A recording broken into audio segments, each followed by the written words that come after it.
Saudara-saudari, Injil kita pada hari ini diambil dari Injil Yohanes bab 6 ayat 60 sampai 69.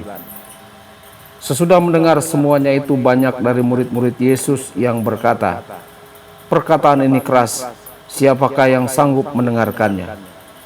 Yesus yang dalam hatinya tahu bahwa murid-muridnya bersungut-sungut tentang hal itu, berkata kepada mereka, "Adakah perkataan itu menggoncangkan imanmu?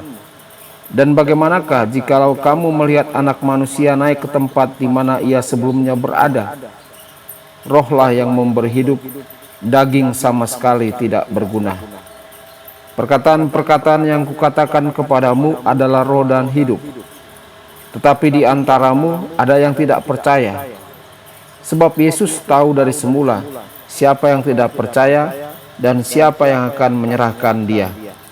Lalu ia berkata, "Sebab itu telah kukatakan kepadamu, tidak ada seorang pun dapat datang kepadaku kalau Bapa tidak mengaruniakannya kepadanya." Mulai dari itu, banyak murid-muridnya mengundurkan diri dan tidak lagi mengikuti dia. Maka kata Yesus kepada ke-12 muridnya, "Apakah kamu tidak mau pergi juga?" Jawab Simon Petrus kepadanya, "Tuhan, kepada siapakah kami akan pergi? Perkataanmu adalah perkataan hidup yang kekal. Dan kami telah percaya dan tahu bahwa Engkau adalah yang kudus dari Allah." Demikianlah sabda Tuhan.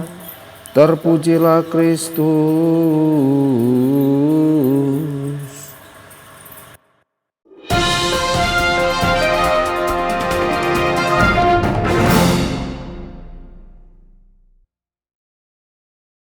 Saudara dan saudari terkasih dimanapun Anda berada, jumpa lagi dengan saya Romo Tedens dalam saluran Warta Kabar Sukacita.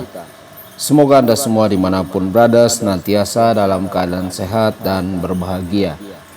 Saudara-saudari, Yesus tidak pernah melukiskan gambaran kehidupan yang cerah dan nyaman bagi para muridnya, kehidupan yang sesuai dengan skema mereka. Sebaliknya, Yesus menantang mereka ke hidup baru yang menuntut perubahan paradigma. Kita tidak perlu mencari dengan keras atau mencari jauh-jauh untuk menemukan kelompok-kelompok yang menuntut agar gereja mengubah ajarannya yang mereka anggap terlalu keras atau kuno. Tetapi tubuh mistik Kristus tetap setia dalam memberitakan kebenaran tanpa gentar. Kristus juga bertanya kepada kita hari ini, apakah ini mengejutkan kita? Apakah kita juga ingin pergi meninggalkan gereja? Saudara-saudari, Yesus meminta kita untuk tunduk pada ajaran gereja dengan rendah hati. Yesus menantang kita untuk secara heroik memberikan kesaksian atas keyakinan kita pada keadaan hidup kita, bahkan jika itu akan mengakibatkan ejekan atau penolakan dari kolega atau sahabat kita. Yesus dengan penuh kasih menasihati kita untuk tidak kembali kepada kehidupan yang penuh dosa. Saudara-saudari, dengan menggunakan kata-kata Santo Petrus kita bertanya, lalu siapa yang dapat diselamatkan? Yesus memberitahu kita bahwa Allah Bapa telah mempersiapkan hati manusia untuk menerima anaknya. Tuhan telah menetapkan waktu dan tempat bagi setiap orang. Kapan dan bagaimana Tuhan memanggil, sama misterinya dengan cinta Tuhan yang tak terbatas kepada kita. Jika Allah Bapa memungkinkan kita untuk percaya dan mewartakan Yesus Kristus sebagai Mesias, untuk percayakan kehadirannya dalam Ekaristi, untuk percaya pada pengampunannya dalam sakramen tobat, lalu apalagi yang kita butuhkan? Guru, kepada siapa kami akan pergi? Hanya kebenaran yang dapat memuaskan dahaga intelek kita. Hanya sumber kehidupan dan kebaikan yang dapat memuaskan hasrat keingintahuan kita yang terus-menerus. Hanya anak domba Allah yang dikorbankan, yang menumpahkan darahnya untuk menyelamatkan kita, yang dapat membebaskan kita dari belenggu dosa. Hanya cinta yang bisa menaklukkan hati kita dan mengisinya dengan kegembiraan tanpa akhir. Kepada siapa kita bisa berpaling? Makhluk, gagasan, atau harta duniawi apa yang dapat kita dambakan di hadapan kehidupan kekal? Saudara-saudari, Pernyataan Petrus adalah penegasan yang terselubung. Hanya Engkaulah satu-satunya yang kudus dari Allah. Satu-satunya, tidak ada yang lain, tidak ada yang setara.